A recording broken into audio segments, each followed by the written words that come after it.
a dream I know. Deep up my feelings for you. Watch. Hello reality viewers, welcome back again to Reality Latest Gist, the home of news and politics. For this channel, we dey drop news every day and we dey react to every videos wey comes our way. And na reality news now we dey drop for this channel, and we dey also dey talk am as e be. If today na the first time we say you dey come across this channel, you are highly welcome. Thank you so much for stopping by. And if you are returning subscribers, I appreciate all of una for una massive support to this channel. I say may God bless all of una in Jesus name, amen. I get video wey I want present to una this very moment, and I go dey follow una dey watch the video. After we don watch am together, make we drop our opinion constructively for the comment section. Like our videos and also share our videos if possible. Bye for now. Good morning, good afternoon, good evening everybody, depending on where you are joining me.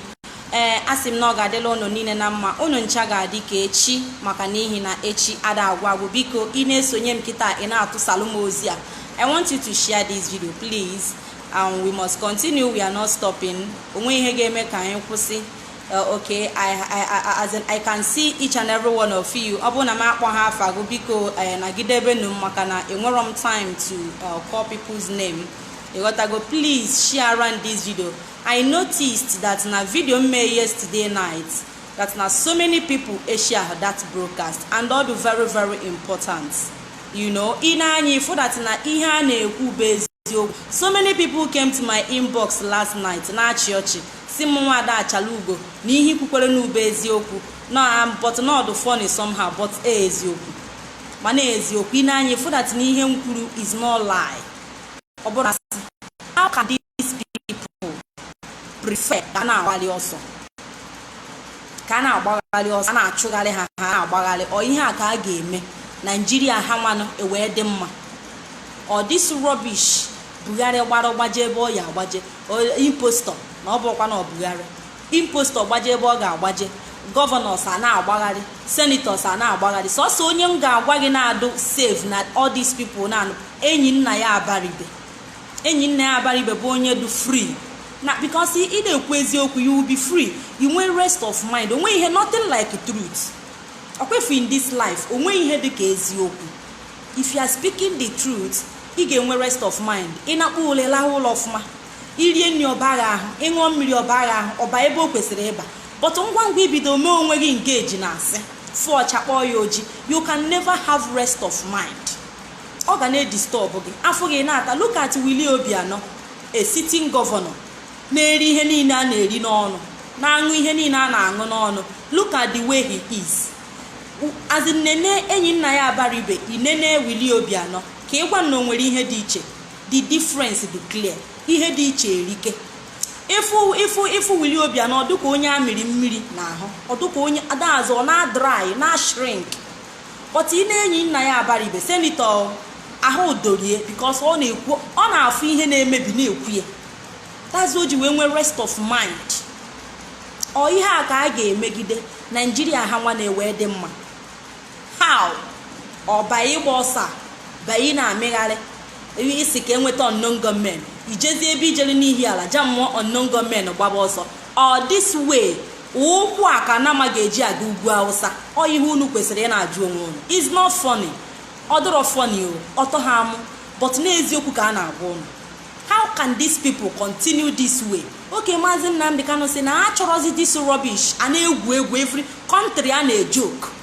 Egwu mmadụ ewere no joke. Ewere maybe ihe caricature. Go to so many states today. Onwere one guy I watched yesterday. Ọ na-sabotage his people. Ewe jide na-atọcha. Ọ na-etizi Biafra must come. Anything that will stop Biafra. Ihe ọ machakwa na ihe o kwesịrị ime, right thing o kwesịrị ime. Ị na-ene skin anya odoga ya na onye a na-ata ofu nọ na poverty. Ofuro ihe oriri mana ọ dị busy na castigate Biafra struggle. But onwere ihe ọ bụ na o nwere. He doesn't have anything to eat. Ị na skin anya odoga ya na onye a na-ebu ọnụ. Mana ọ sị na over his dead body will Biafra come. Ewe jide yesterday ọ na-confess na-ekwugheri a na-ajụ ya kedu onye bụ oge dazi tinti na-etichi ọnụ tichie ya ọnụ. Somebody na-ata ofu asị go that na enweta Biafra na ofu aga na eju si na ofu aha kago mma na ama nwete Biafra. Are you not a winch? Abraham osu, a grown up, somebody's father, mepelon ihe ọ ga-abụ ụmụ ya kwuo ọbara ha mba si akọma mechie n'ọnụ na Biafra ga-abịa, mechie ha ọnụ nya ka ọ pụtaziri na-ekwu ụmụ ya na-eti na Biafra ga-abịa. Nya nwa bụ fada si na Biafra ama mbịa, ejidezie ya ọyọba biko kedu biko ihe ị na-ayọ? Ọ dịghị ka ga-espe gị, ọ dịghị ka ga-ahapụ gị alive, because ọ bụrụ na ahapụ onye dị otu alive ọ ga-eme more damage, ọ ga-create more damages, ọ ga-create more problem. Suffer not the winch to live. Look at ihe a na-eme today. Look at it. Onye gburu emekọrịa, I pretend as if no nwere onye gburu. Everybody will just keep, because share around video, share the video please, share around video. Onye gburu or relax ya, government emechi ọnụ. Look at golden dance ebubata na our land. What is the meaning of golden dance? Or golden dance bụ development a ga-eweta na be anyị.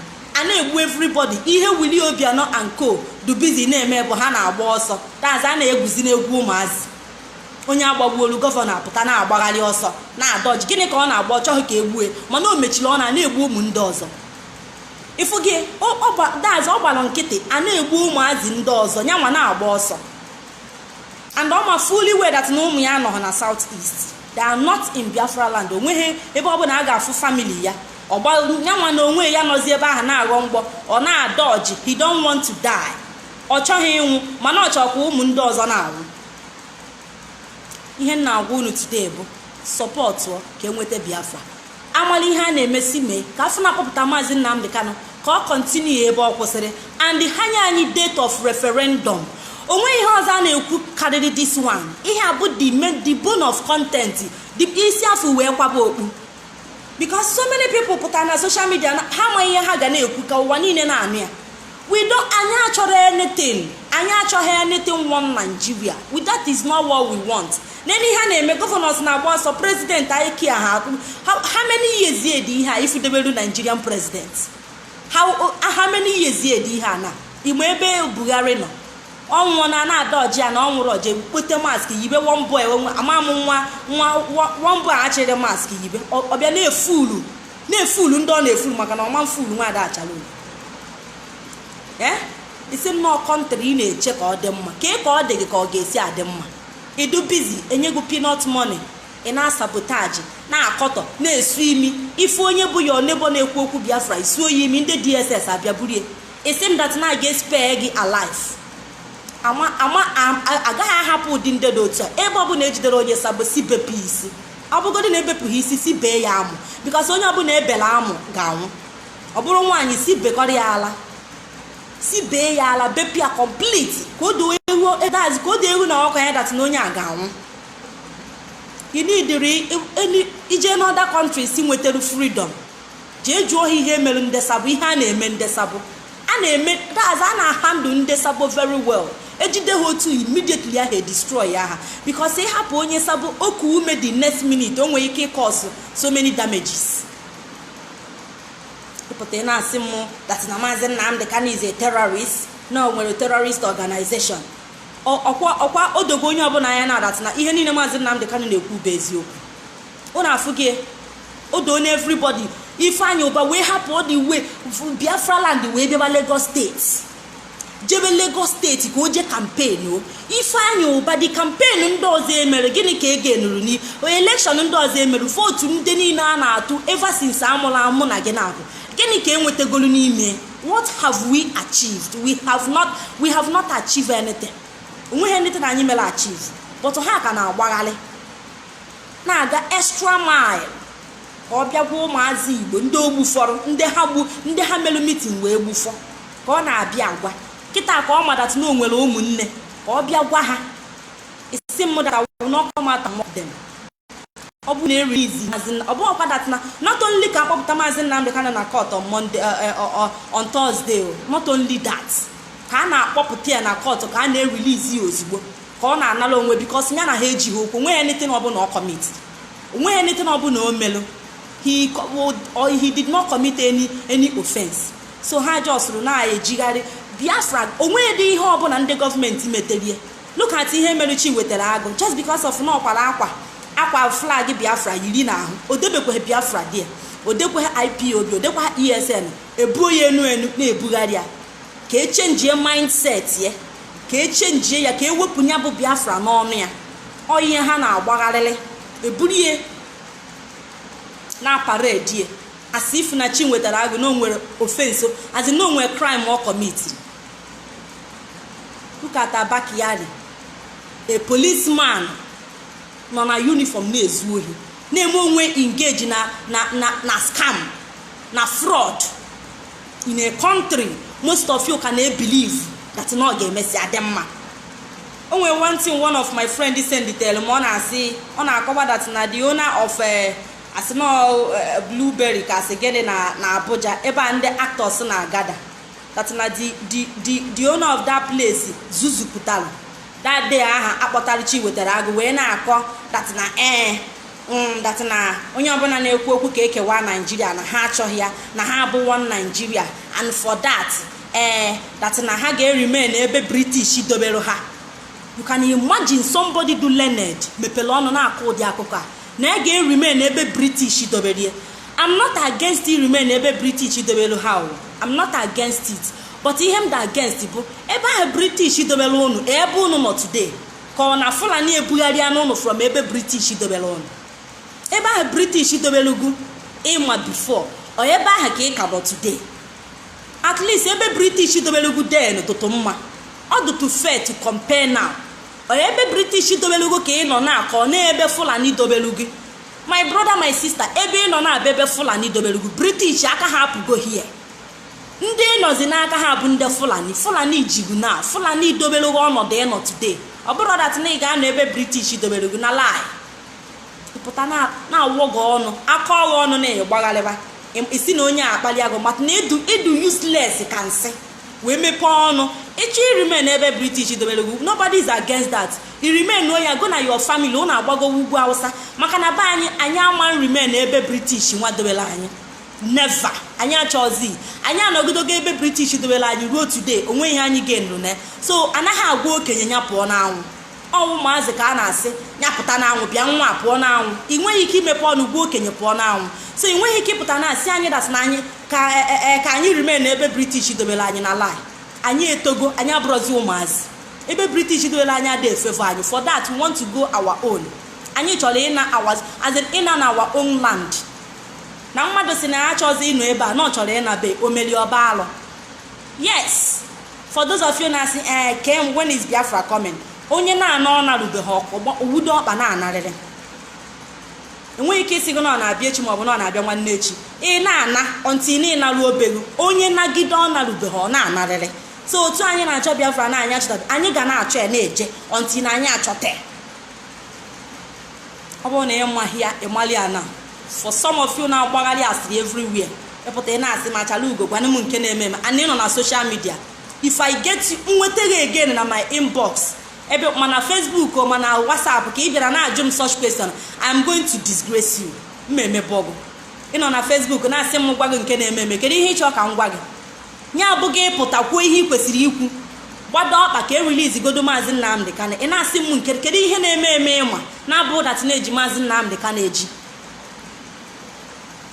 unu pụta unu na-agbagharị pụta kwuo okwu na ama nkwu ịpụta na support others same unu same you people pụrụ na support Ifeanyi Uba na support na support ndị na-edunago unu na support ha apụta ụbọchị a ga-atụ vote kịta anụnwa ọ bụrụ na agaghị emesi at home that day efu most of them ezuzupụta ndị a na-agwụ ibi ha na-eto afọ a na-agwụ some of you ibi unu na-eto afọ. Ọ because of unu ka Maazị ji ata ụfụ ọ na-ata today. Ọ bụ dat na ogere ntị ihe some people na-agwa esi anya hapụ ndị Igbo na ndị Igbo abụghị ndị a na-azọ ndụ. Ọ bụ na ogere ha ntị I don't think na ọ ga na-ata disa ụfụ ke ka ndị be anyị ga-esi wee continue na-follow these people na-egbu ha isoro na campaign ka campaign ogene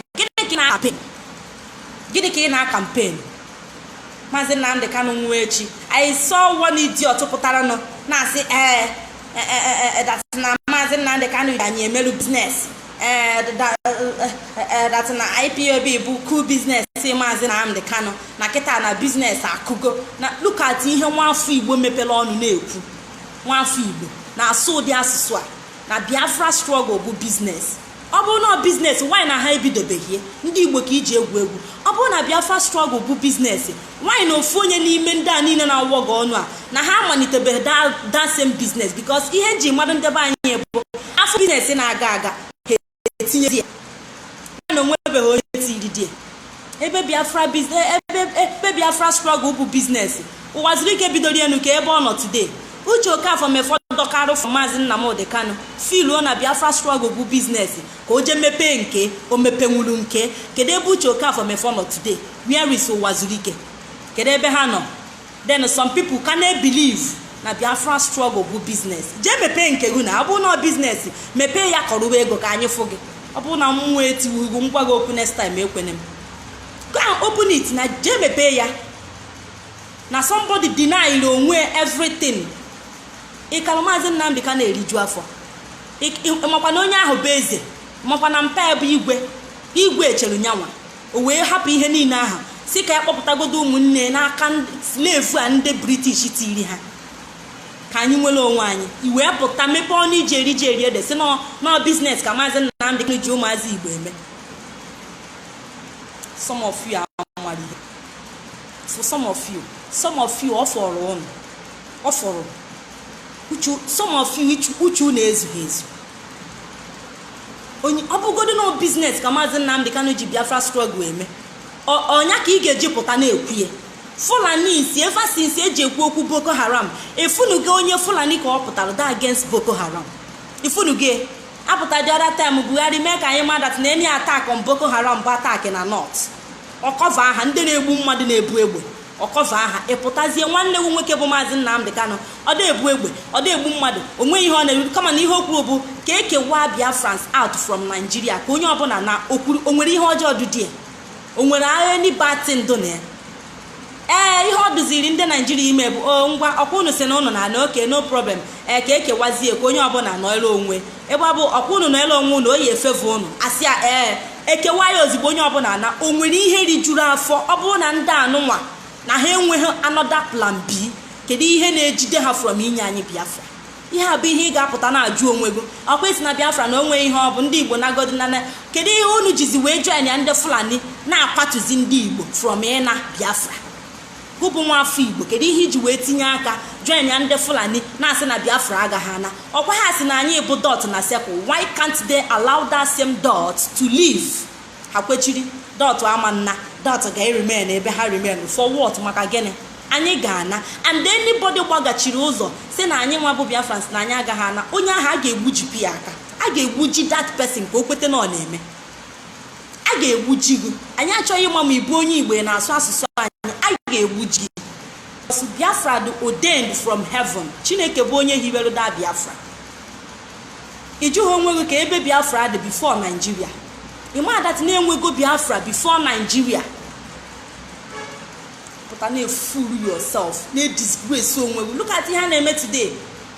Akpọpụtere ogu terrorist ị gaghị enwe ọnụ ịma nwa ọnụ ị ga-eji ju question mana ọ bụrụ na Maazị Nnamdi Kanu chibatasịrị dise ndị amị kịta na-asị na golden dance efu most of you na-elewasịbụ ọnụ mgbe ahụ amara dat na unu ma ekwu okwu mgbe ahụ Ifeanyị Ube ezuzupụta mgbe ahụ ị na-ene wili obi anọ ọda against it. Come on, ESN ka ewepụtara security ordinary security na-guide our land ka achụsịsịa ndị Fulani na-egbusisi nne na nna anyị. Most of you today are lost to go nne gị ebe o jere ịkọ ugbo na ịkpa. Most of you lose go your mother and your father and your siblings yet it against Biafra. But akpọbatazie ESN ka ha na-echekwazi our land ka agba ha na anyị okirikiri na-eche ị ga-eme nwunye ị na-achụ nkịta na nsị ọgụ ga-eri ị na-achụpụ ESN ị ga-esi ebe ị nọ nata jechebe our land. Ndị nzuzu akpọpụtere n'unu terrorist ga na-egbu unu asị na golden dance golden down ka asị gịnị golden down akpọpụte ha onweghị ni South East gọvanọ pụtara ukwu okwu onweghị senator kwuru pim ma abụzi na ordinary people mana ọ bụ na IPOB merie okwobe common sita atọ emele every Monday unu fọrọ ntutu unu taa na ga-akwụsị na ga-end why a ga-eji end imelu the needful wee tinyebe sit at home. Did you people kedu ihe melu ke ihe Maazị Nnamdi Kanu melu ọnụ? What is the offense of Maazị Nnamdi Kanu? Kedu ihe bụ ihe ọjọọ o melu ị ga-eji wee as in je kidnap ya? Nigeria do that smart. It's all the way from Nigeria wee gawa Kenya je kidnap somebody. Unu do that smart. Boko Haram ka nọ eto na north. Alụ ka na-eme na Nigeria. Unu do that smart. Unu nwee such security. Ncha wee na-eme. A na-efuru unu pụta unu na-akọva onwe unu. Ọ bụrụ na onye Igbo kịta anụnwa na-achị Nigeria, o wee bụ na onye Igbo ahụ anwụgo, wee chịta mask yibe onye Igbo ọzọ ka ọ na-akọva that na the president of onye Igbo ahụ that na ọka nọ ndụ. Ndị Igbo ga-ekip nwu the secret. Ndị Fulani ọ ga-ajụ enwe unu keep that secret, but unu nwa bụ useless ndị Igbo, ndị ọha na eze, ndị ikpu nwaanyị na ikpu nwoke. Unu mechisi ọnụ a na-efuru unu niile. Pụta ṅụrụ iyi that na eme ha na Buhari anwụgo. Come out and swear, bịa duru isi that na gụnwa bụ ọha na eze ndị oshi na ndị ama na unu nwa bụ governors and senators na unu amụrụ na Buhari anwụgo. Come out and swear. Ndị Fulani wugworo isi unu na-agba groundnut a na-aghọrị unu, mana ọ bụ na onye Igbo elikie ị na-ene anya one riffraff from Igbo land ezuzupụta na president ya ndị Igbo wepụta na ọnwụkwana na ihe a na-eme bụ rubbish. Mana today ịnụrụ ya n'ọnụ onye Fulani, ịnụrụ such thing n'ọnụ onye ifunugo onye Fulani mepere ọnụ sigo na Buhari anwụgo ka iche na ha amaghị na Buhari anwụọna. Do you think they don't know? Unu nidiri ịmụrụ anya, unu kwesịrị ịnwale ihe. Ndị Igbo mekọnatanụ ọ bụgoro na Maazị Nnamdi Kanu ji Biafra struggle akpa ego ọnya ka ị ga-eji pụta na castigate ọ gbasalụ gị. Can't you keep your mouth shut? Ị nweghị ike defend your brother.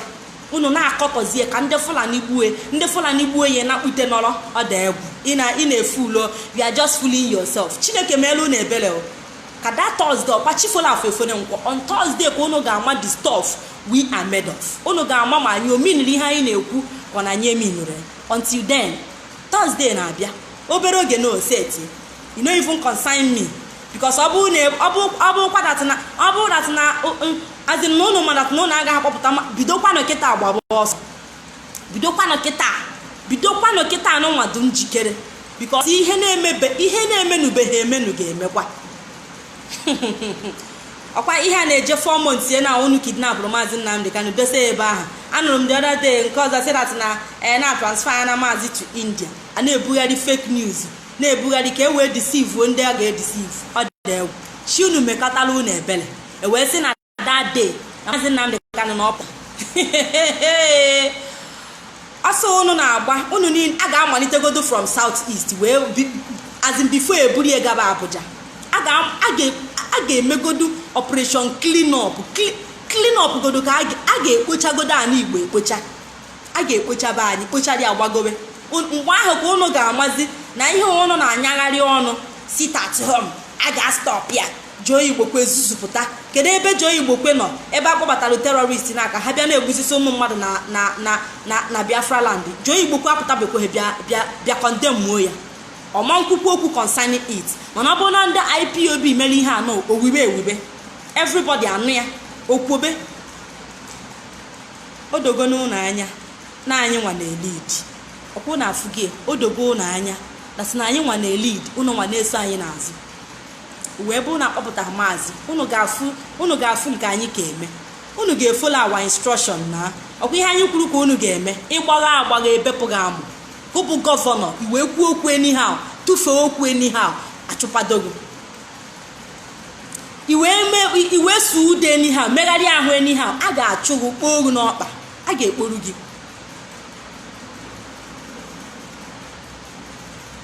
That is it. A ga-ebugo buo Chineke meelu na ebele.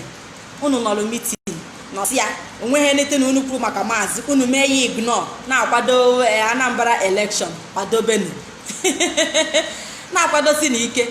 Maazị Nnamdi Kanu bụ etutotoru daazị etutotoru unu n'ike. Unu amaghị m unu nọdụ ana ka unu kwụrụ ọtọ ọ gbagachiri n'ike unu o toro unu n'etiti ike. You guys can never ịnọkata ijide Maazị Nnamdi Kanu ọ dịgo ka ahụ ọ ga-afọ gị. Cheki be gbakọba since that very day released the news that they kidnapped Maazị Nnamdi Kanu. Wakene onweghị eziokwu gụbụ gọvanọ gụbụ senetọ ahụ ọfọrọ gị ị na-akpụgola ahụ bp gị ọkwa ị na-echeki ya every minute obere oge bp arịa a na-eke gị bp a na-echeki gị bp onwebeghị ihe unu fulo unu enweghị ike ijide maazị Nnamdi Kanu nwee rest of mind nyanwa unu ji eji ga-akwa unu nwee rest of mind ebe ọ nọ but as for unu nwa ị na-agagharị ị nwere freedom but you no go get rest of mind a ga na-agbanyere unu fim nke ahụ nke obidobekwaghị after 24 ka unu ga-afụ nke bụ fim o nwere ike Willie Obianọ ọsọ ahụ ọ na-agba dance a ga-ejidezie complete ejidezie ya gwa dat na-ama ebe ọ na-anọ na-ama ebe ọ na-agbaje Wike na we are yet to confirm news Wike all the whole people na-akpọ m na-asị na-eji Wike eji na-emere ya attack na-emere nke ọzọ gịnị ka eji wee mee ya attack during the time Maazị Nnamdi Kanu duru onwe free emere Wike attack Obianọ na-agba ọsọ ọ na-agba ụnọ ọfụrụ Obianọ ebe ọ na-agba ọsọ but since eji Maazị Nnamdi Kanu they have been running ọsọ onye ọbụla anọkọta akwachi ọsọ na-agba isi m nọ ihe a ka a ga-emegide Naijiria wee dị mma ọ bụkwa na ị nọ kịta ị naghị support Biafra mara that na ịbụ a coward forever ịma that na ịmaghị ihe ị chọrọ n'ebe anya gbakọba onwe ihe na-awụ ọkụ na Naijiria onwere anything na function n'obodo Naijiria onwere anything na function that place iji wee nọrụ na-ezuzu na-akọtọ Maazị Nnamdi Kanu na-akọtọ IPOB na-akọtọ ESN kọtọba gụbụ ọnụ buru ogiri asọ ị ga-emesi akọrọ ogiri lacha and ifele ga-eme gị you as in ị ga-end up na disgrace ma ụmụazị ịka mma ma ụmụazị ịmụrụ amụ ha ga-abụ gị asọ because of ajọ ndụ ihe ọjọọ metere ịpụta onye ka egburu na Nigeria ndị South East governors defend ejoba why ka ihe ji gbuo onye a what happened ka the reason onwenugo onye egburu ha pụtara ụjụ onye bụ ajụjụ gụnwa bụ ndị na-ejelu ha ozi a na-edu igu ka ị na-esu imi gụnwa bụ osu imi most of you sugudoro imi wee ruo ụbọchị ejidere unu gbuo unu o nwere ụdị time egbuchara unu ndị South East governors dịrị unu ozi wee pụtara ya atịa o nwere ịnwụọ you die on your own anything ọbụla emelụ gị ịgago anything ọbụla emelụ gị you are working for them the guy na campaign Ifeanyi Uba egburu the other day ọkwa ifuru ya o nwere onye kwutekwara okwu ya nke ahụ agaghịzi ego onweghị ihe akọtara ya so onye ka o ji wee dị mkpa dat na ihe eji nwayọọ support ihe a na-eme minus that you are on your own ihe ọbụla melụgo ịnọ on your own Maazị Nnamdi Kanu onwetebekwaghị Biafra ọ bụbekwa president of Biafra but look at the way o si wee na-guide ụmụnne na-echekwa anyị niile welu nke na-ekpuchite anyị even na DSS detention ebe ọ nọ ọ ka nọ ebe ahụ na-take care of us ka na-achịkọnata anyị ọnụ juzie onwe go how much more ọ bụ na-enweta Biafra emesịa ọ bụrụ that na-enweta Biafra ị ga-ajụzi m otu imi na anya ga-adụzi anyị enwetebeghị enweta wee dị otu a ọ bụzie na-enweta megodi imagine otu ọ ga-adị anwa asị na-achọrọ ofu onye achọ ifu action ndị niile emere arrest ndị IPOB niile emere arrest ọkwụnụ full action Maazị Nnamdi Kanu na-eteki ka afọ dat na-erelease ha na ha dị free isi m nọ enwetebekweghị Biafra isi m na ọ bụrụ na enweta Biafra that na anyị ga-adọ ka Nigeria you must be joking and all these bad eggs inside us a ga-wipe unu niile out a ga-wipe unu niile because afọ na blood of Sabo na run na veil most of you a ga-ekpocha unu niile ka anyị malụ ka anyị ha ọ bụrụ na ịma dat na enweta Biafra dat na ahụ ga-adị gị mma ịma dat na igbu efu forever Biafra bụ the only solution ọsa Willie Obianọ na-agba ọsa Wike na-agba ọsa Hope Uzodimgba na-agba ihe akwa Devu Umahi na-ebe nke okezi ikpeazụ ihe niile ifu ha na-eme Biafra bụ the solution onye ọbụla na-asị gị kwelu na one Nigeria na-eme nke Nigeria dị mma na lie big Nigeria ịma ihe bụ na obodo etijago otisana ama mmekwatazi ọzọ ịma ihe bụ na efere apịawago ọpịarikogo Nigeria apịarikona ọpịariri apịari n'enu impostor dị idiot nọ na-asọrọ ka ọ dịghị ka ọ dịghị ka o nwere ihe ọ ga-eme na this whole thing na-emenu ọ dịghị ka o nwere atom of ịchịkọta people in him otu isi afọ ọnụ mmiri okwue o gbuchara ndị ogburu na Lekki Toll Gate ihe ọ pụtara na Twitter bịa gwa anyị bụ that na nke a bụ the beginning,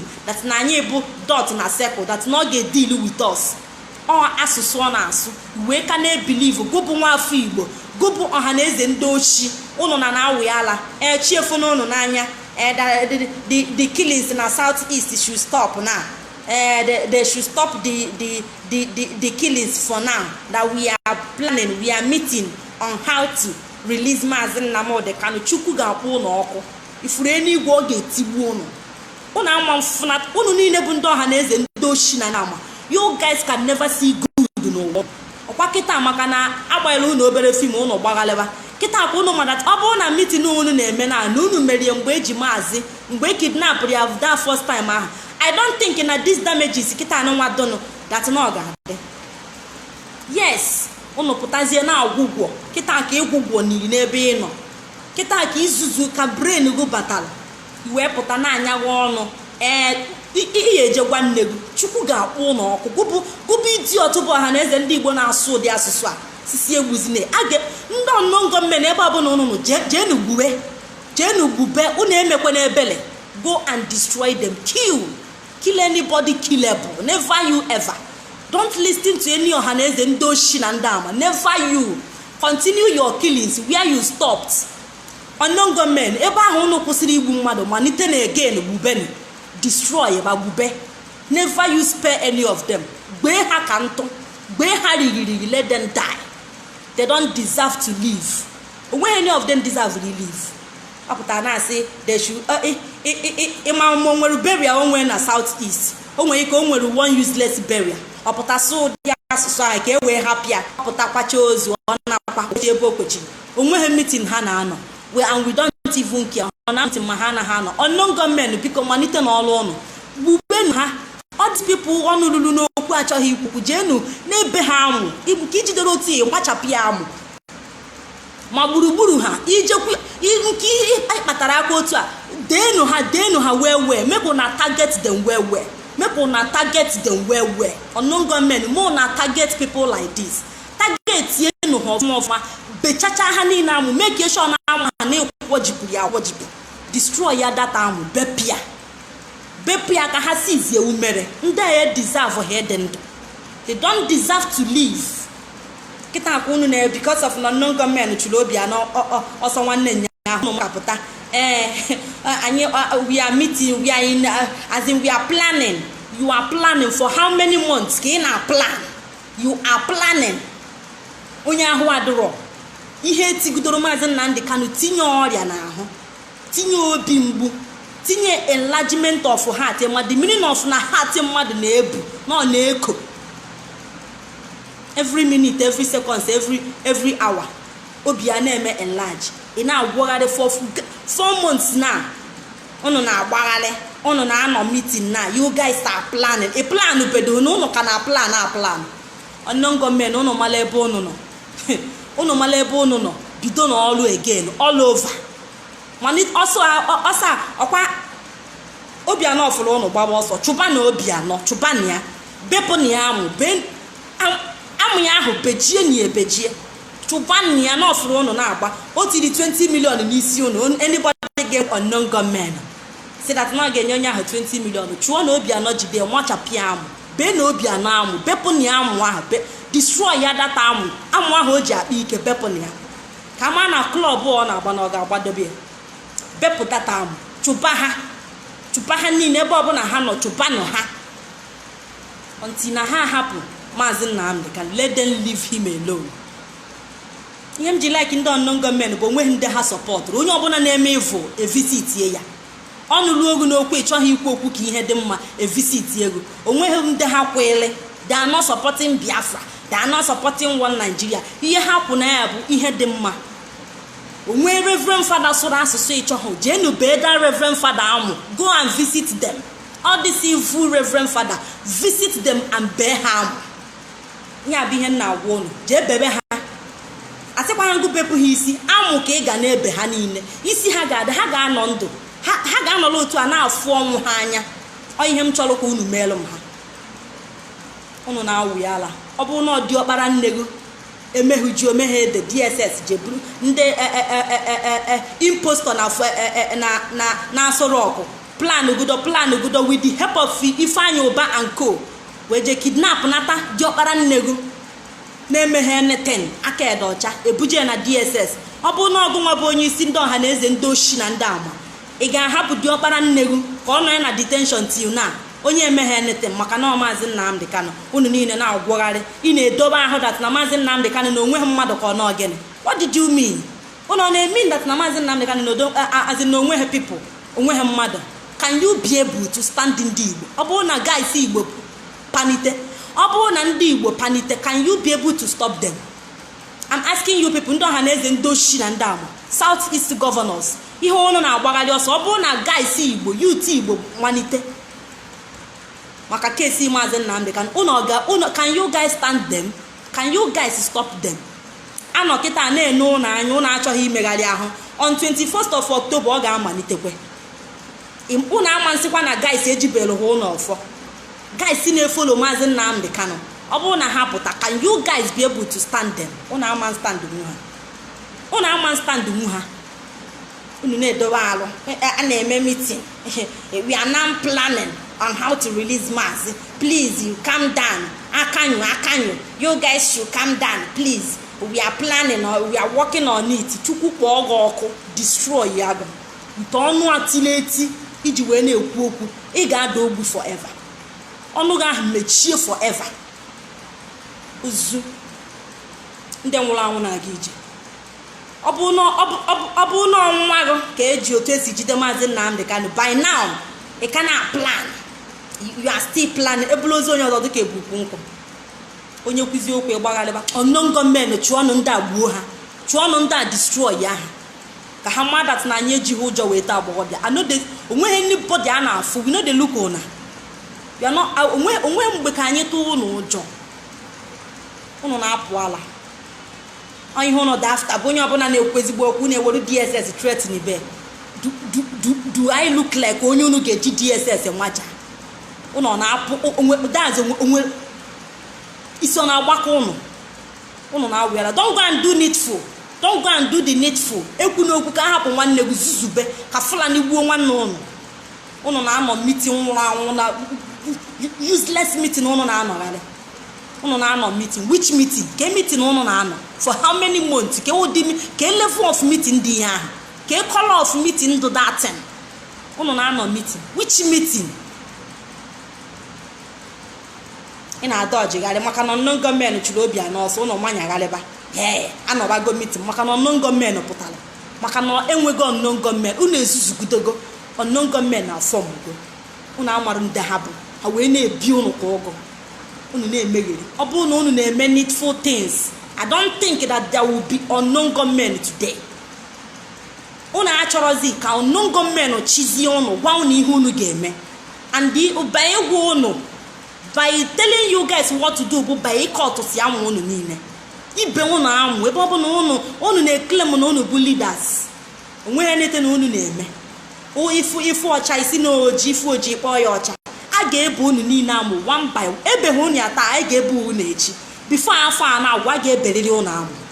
gwa market somewhere. o nwere ike ịgbata ọsọ today. Obianọ gbara ọsọ 3 days ago, dodge ya. Obianọ, you can never run. before ị na-arịtu na Anambra steeti a ị na-achị, before ị na-arịtu, a ga-anwalele gị amụ maka chika ngwa gị. gwa market amụ gị ahụ a ga-ebepịa, a ga-ebe gị so that ụwọzi ga-abịa ifu ihe ọjọọ ịkpọ ya ihe ọjọọ, ifu ihe ọma ịkpọ ya ihe ọma. unu niile bido n'isi unu ruo n'ọdụ unu, a ga-ebu unu niile amụ.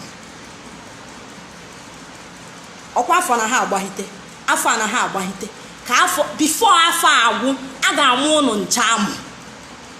ka mmadụ ihe ahụ kpatara dat na ụlọ agaghị apụta sọpọtụ Maazị Nnamdi Kanu ka enweta Biafra. ị na-apụ ala. this Nigeria ị na-eklem dat no country gị ọ dịkwatara gị mma. ị na-eri ego gọọmenti. mba, come out from politics ka amalụ ka ịha. unu niile bụ South East governors, pụtanụ na politics, pụtanụ die. buru ego Nigeria drọpụ ọrụ ha ka mmadụ ma ahụ ụfọdụ gị. anyị nwa na-adụrụ opportunity iri ego Nigeria. unu adịghị emetara anyị ebele. abịa na Nigeria sọsọ sọsọ ndị nọ n'ọchịchị do close to politics, do close to politicians. Ọha nwa bụ ndị na-eriju afọ, ndị nke na-adụrụ opportunity to that level. Agụụ a na-egbu ha. Ịbata n'ala Igbo today, ndị youth na-ebuzi egbe agụụ ebe niile. Ndị unknown government na-amahụ ma ọ bụ agụụ chụpụtara ha. Unu na-asị unknown government, you don't know how they form. Ịmaghị ihe melụ ha ji wee form mụọ. Ịmaghị nke unu melụ ha ji wee decide ya. Ọ bụla ọnwụ si nwụbazie, wee na-egbe unu riri. Unu na-akọ iri. Ịpụta fụ nwaada achala oge na-agbagharị. Where is this girl? Kedu ebe nwaada? Ịtampa amụ ọnwụ. If you tamper me, you will go down. Another ete the okwu mmanụ. Ịtampa me, you go down immediately. If you cross my path, you will go down. And the go down in Kegabroka that you will get as in that name one with you go. No, okay, you will die. If you tamper me, you die. Go and do the needful. Ihe na wo no bu na emezi na alụ. Jenu me ihe kwesịrị ekwesị. Gịnị kwesịrị ekwesị ahụ? We are no more interested na one Nigeria. Ihe ọbụla bụ that na ga-edoziri anyị Nigeria is a scam. Anyị achọrọzie otego anyị ji wee etonite mmali ihe wee na-anụ that na Nigeria ga-adị mma. A ga-edozi Nigeria. Till today mụ na gị na-abụ na obere oge na-agbawa m ajị white. Obere oge na-achalu ga-agba ajị white. Aka na-asị m that na Nigeria ga-adị mma, a ga-edozi. Anyị achọzi ịnụ such thing. Such rubbish aha anyị achọzie. Ihe anyị chọrọ bụ Biafra. Nye na anyị Biafra bụ ihe m chọrọ. Jee mee the needful. Join ya Maazị Nnamdi Kanu. Wonderful and ọ na-abụ afọkata eze anyị ekpuru nkata gwa okwu. Kpuru nụ nkata gwa ndị Fulani okwu. Ama m unu na ndị Fulani ndị kwesịrị na-atụ ụjọ. All because of how useless ede ka iji wee hapụ onwe Fulani na-eyuzi go na Fulani ke ndị kwesịrị use onwe unu. You are the one bụ nwa afọ Igbo kwesịrị use Fulani. Fulanis are nobody. Fulanis, they are nobody. Onwe ndị ha bụ Fulani abụ human being. Fulani bụ the most lowest being on earth. So you don't need to be afraid of them. Gbara iguru gwa ha okwu. Ọkụ unu si dobe ha ka o jizi wee duzie ka ọha nwa na-achị. Fulani na-achị gị na-amagharị. Look at you, Fulani na-achị. Otu andụ na do I look like onye Fulani na-achị? Fulani can never be my leader. Never. I reject anything Fulani in my blood, in my life, in my family. In everything I present, I reject Fulani. To my last breath, I reject Fulani. Till the day I reject Fulani forever. Any day I will have anything to do with Fulani, let me die. Never. I reject Fulani. I don't need Fulani. Fulanis are the most useless being I have ever come across with. Fulani, they are the most useless thing I have seen ever since I was born. I reject Fulani and I reject them. I reject them with everything in me. I curse them. I come against Fulani. The spirit of Fulani in my life, I come against it. Ajurun Hamanong Manando, Ajurun Fulani. Even in my death, Ajurun Fulani. I reject Fulani. That's not me and you are suffering today. Fulanis are the cause. So why should you why should you leave them? Why should you romance Fulani? Why can't you tell them the truth? Tell them that now for Mazibo na ata today no hanwabuye. Okay, jide Mazi Nnamdi Kanu jije imechi ono. Relax ya, do comfortable.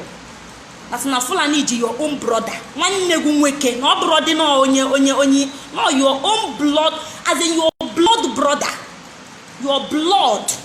Ka Fulani ji jide chofu allegation boya n'isi. Ina dance to their tone. How dare you? E dance na tone Fulani. How dare you? Onye nworo ge. Who be your mama and your papa? But the same neighbor governor. What makes you a governor? That you cannot speak for your people. Then why are you our governor? Why are you governor? You cannot speak in our favor. What makes you a governor? Northern governors. You need to come and see the way Northern governors defend in the Fulani. You need to come and see. And if you want to know matcha, in a talk manner, in a choma, Onoga Chugoma and Nnamdi Kanu Biaka no. unu ga-achụ okwefu maazị unu ga-achụgidie binye aka na nsị chụbania mba na enoma Willie Obianọ na-agba ọsọ ịgbababeghị mba na maazị Nnamdi Kanu chụba ọchụchụ chụba ya ọsọ chụba ya ọchụchụ unknown government unu ga-emeliri this thing. I know that you guys are watching me. Ama na unu na-anụ onu m ọ bụgodị na unu anaghị watch m na unu ga-watch m later.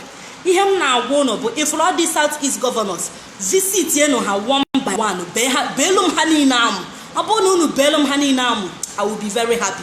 Bebenu ha asịkwa m unu bee ha isi amụ ka m gwara unu bebenu ha ijide amụ ya kwụọ jipi ya anything ọ bụla ị like were bee dị amụ cut ya off ka anyị ma na ha enwe ha amụ ha na-amanya ọdụgo too much ka amanya dobie ka anyị ma kene manya ọ ga-aṅụrụ mmiri tọgbu iko. That is my request. Ihe aka m yọrọ ụnụ ya bụ ihe m na-ayọ ụnụ visit enu ha ma ndị senators Ifeanyi Uba na-amagharị jide na ebepụ ya amụ ifuru amụ Ifeanyi Uba bee niile ụnụ ahapụkwana ya bepụnụ data amụ ka ọ na-akpuo mmadụ dat na ọma smell Anambra State governorship seat na ọ gaghị smell nwe bepụnụ ya amụ. Ebere adọrọ no mercy. Ebele anwụgo for a very long time. Ebele adọrọzi na our blood na mgbe anyị mere ebele agago ọ bụrụ ọkịta na this trying period ndị emego anyị nwee obi sa anyị ga-egosi ha dat na obi ahụ ha nwere na anyị nwego. Share this video biko share am video. Mba Kelechi Edeshuno Park mba ha nọrọ na our land. Oh, ịnọ na Biafra land na ndị Hausa niile na park gogo mba Edeshuno Park ha nọlụba anyị monitor basụba imi ọ ga-eju ha. Chineke meelu ha ebere ka 21st of October ruo chukwu jos meelu ha ebere. Share am video biko share the video share am video. Ihe na-agwa unu bụ that na ihe na-eme n'obodo a ọ bụghị ihe ga-anọkọta fụọ gị obi is not encouraging at all. So it's better that na-epụta support ihe a na-eme. Nigeria enweghị ike ịdị mma ọzọ with ihe niile dia leaders na-eme ọ na gọvanọ ọ na senate. Kedu ihe ị ga-abụ inecha anya kịta ọgba gị ume ị na-ehope na a ga-emesịa azị na a ga-edozi obodo a ọ dị mma. Onweghị ihe na-adụ mma n'obodo a. Follow the moving train, follow who no road. So ndị m ụzọ ọfụma. Biafra bụ the only solution mmadụ nwere ike iwepụta mụ na gị na-abụ from this mkpọrọkọ. Biafra ya bụ the only thing, the only hope of people now. If so many people nọ n'obodo oyibo na-asị kedu ụbọchị Biafra ga-abịa ka ha nata na Biafra land ha ka nkụ. So many people can't wait to see Biafra. As in ọ na-agụ ha agụụ ka nni. If that na ọma workzi ebe people nọ n'ime Nigeria na-claim that na ha bụ Nigerians see that na they don't want Nigeria, that they can't wait to see Biafra. If run anya be ihe na ọpụgo n'egwu. My sister, my brother, a word is enough for the wise. Ihe nji ekwu okwu abụ fogo nwa bụ onye sabo because onwe one man mfụ n'abalị a na-ada lighter n'ahụ na-atọchọ ya gịnị ka o melu o jide nwanne esuo imi. Ọ na-esu so many people imi n'Imo State. The man is from Imo State. O jidere ụmụnne niile n'Imo State na support ihe a na-eme na-esu imi. Ndị DSS na-ebu ha aka wee kpalịa ama wee kpalịa aka.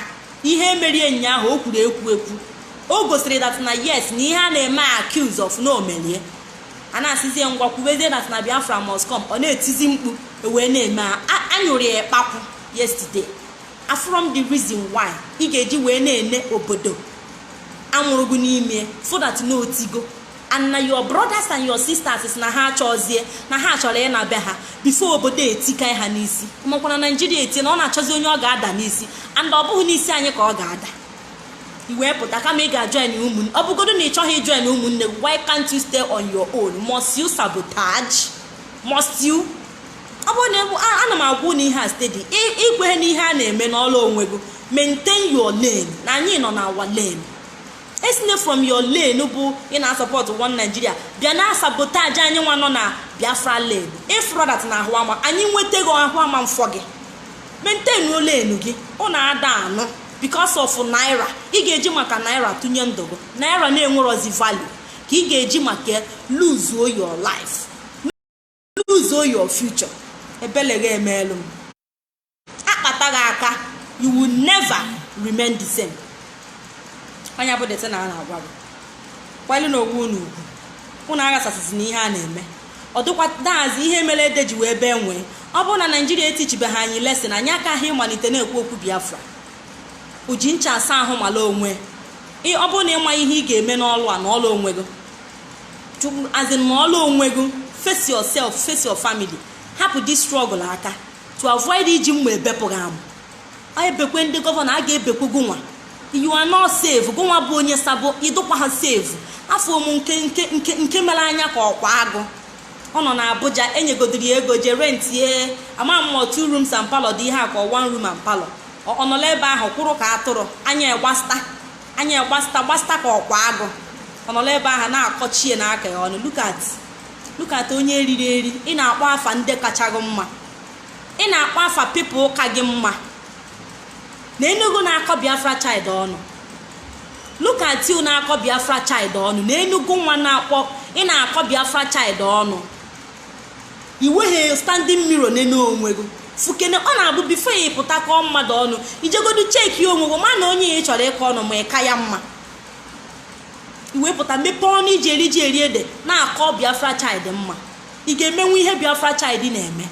Can you be able to do that? Ị na-asị na IPOB bụ rubbish na nka, mana you were as an ebubu once an IPOB member. Ọkwa ebubu our member before, ọkwa ebubu IPOB member. Gịnị mere iji wee join ya IPOB? Ihe mere iji join ya bụ ka ịma mụ iji ebido ritebe ego. Ịnego anya for that na our structure not very strong. Na anyị we are whiter than white. IPOB anyị dị whiter than white.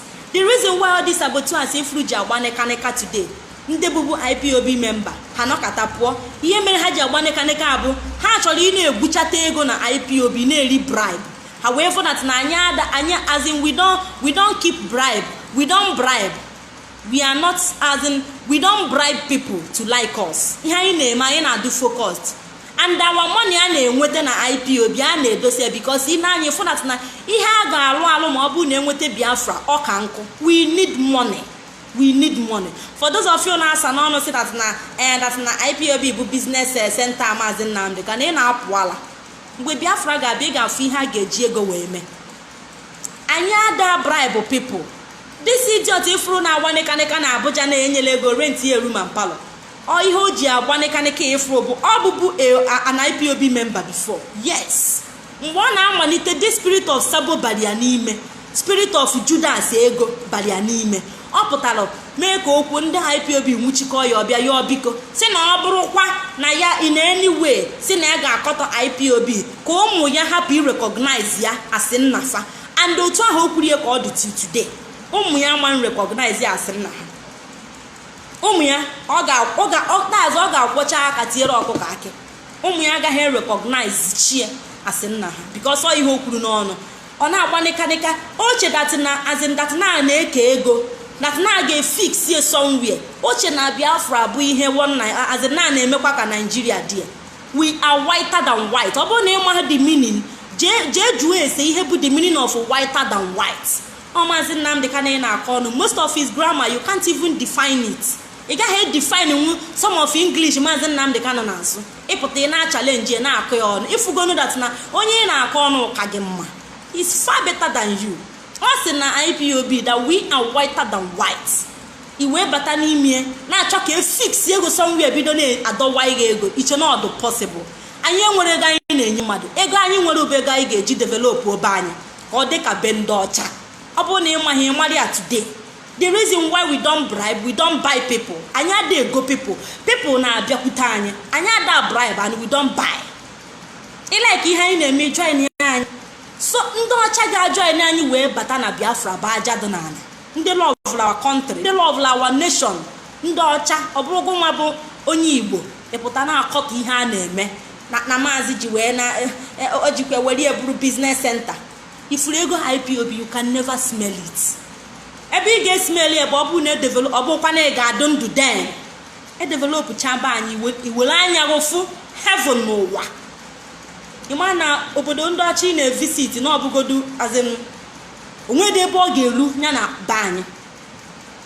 Unu aṅụ na ngwọ na nkwụ na-abịa. Unu bụ ọnụ kọrọ ogiri ọnụ, unu ga-emesịa rụrụ onye bụ ogiri lacha. Ọkwa unu benu, unu niile ga-emecha regret ya.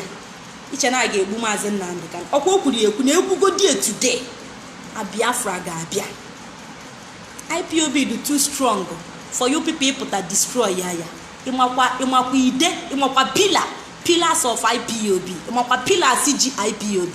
Iche na ihe ụmụazị, iche na ndị love leg, iche na achịkọta ekwe ọnụ. We are whiter than white. Anyị siri ike before you can be able to destroy IPOB. Ịmakwa mmiri n'onu ị ga-egwu wee destroy nwe, and igwuchagodo mmiri niile ahụ ị gaghị destroy nwe. So that is it. Anyị adịrọ ka Nigeria anọrọ aratara na daz akwatara n'iko anọ n'enu bed lata ya n'ọhụ alalụ daz ala wee lata Nigeria. Biafra is from heaven. That is where no mortal can destroy it. Ọ bụrụ na ịmaghị ịmara ya today, because ịma na na-ekwe ị na-amịgharị na-edowe ahụ that na ihe a na-eme bụ ihe nkịtị. Ọ dị ho people tampari ya na ọkwefu ka isi do ha. Uche Okafọ mefọ ife ya na ọ hazi ka isi. Stroke adọpịara ya, that's stroke adọpịara ya, dọpịa ya brain, dọpịa ya every part of his body. Wee kwete na ihe a bụ stroke Biafra. Ọ bụrụ ordinary stroke. Ihe a bụ spirit so Biafra dọrịa that stroke, dọpịa ya mkpụrụ amụ. O kwete na ọ na-eme. Gụnwa. Kama ọnọdụ anọ, unu aṅụ na ngwọ, nkwụ na-abịa. Ka anyị gbado until 21st of October. Ka anyị malụzie mbe na-abụ nke bụ oke. Anyị ga-ama ncha bụ onwo that very day.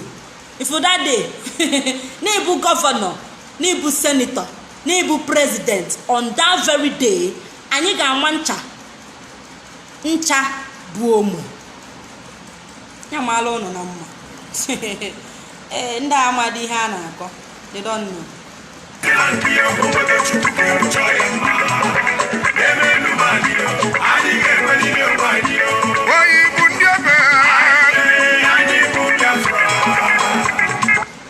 Asị ọkwa nga sabotage no continue na sabotage but aka kpalogo a ga-emerụ ncha.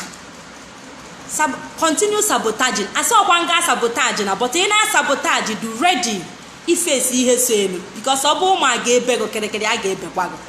Jekwa jụọ ese, jekwa jụọ ndị sabotage na sabotage ka imi n'anya dị ha. Ha nọ na the grave na akwa na na-enu ha. Jụkwa ese.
Ndị lụsili company na Abuja, ndị lụkwulu nọ na mba, ndị lụsili mansion na mba, kedu ibe unu na-atụle egwu? Ọkwa mmadụ na-alụ nọ na America, ọkwa mmadụ na-alụ nọ na Dubai, ma bụrụ onye Biafra, ma bụrụ onye Emeka.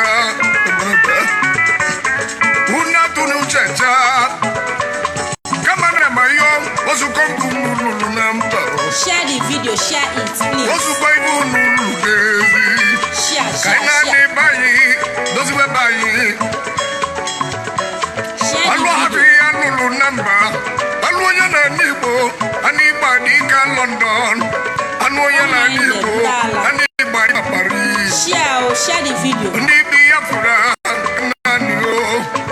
Hey, Iba. Share the video. You can share around the video. Share the video.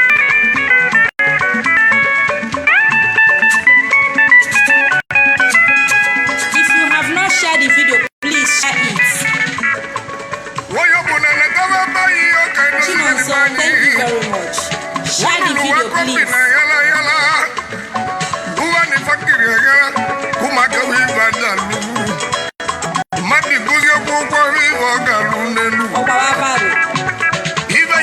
Nigerian government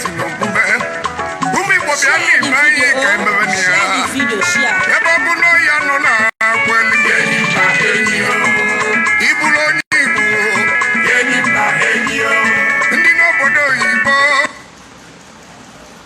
Let me sing our Biafra this thing.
Thank you very much, my people. I really appreciate each and every one of you because God bless Mazin Namo de Kano because about the share video no because share ramia. Oh, Mazin Nam de Kano must come out and the Biafra must come. Nothing is going to stop it. Not even impostor Buhari. He is not going to stop the coming of Biafra. Not even all the whole southeast governors and southeast senators on Osia Ohaneze Ndoshi and the Ndama. Ohaneze Ndi Nweke and the Ikuampona. They can never stop the coming of Biafra. Because always share our videos, all the whole Biafra media warriors. If you come across their video, because share it. Continue sharing. Because this gospel, we must take over all the whole social media platforms. We must take over. Aga na ekwu Biafra ebe niile. Ama nkwụsịa. Onye ọbụla sị that na Biafra na-eme ihere. Ịma na onye ahụ na-aga achọ ihe n'anya. Biafra or Biafra. Onwe ebe ha ji azụ eje. Ọ bụ na enye ha anya Biafra. On this note, I want to appreciate each and every one of you. Nyamalo no niile na mma. From me, from here,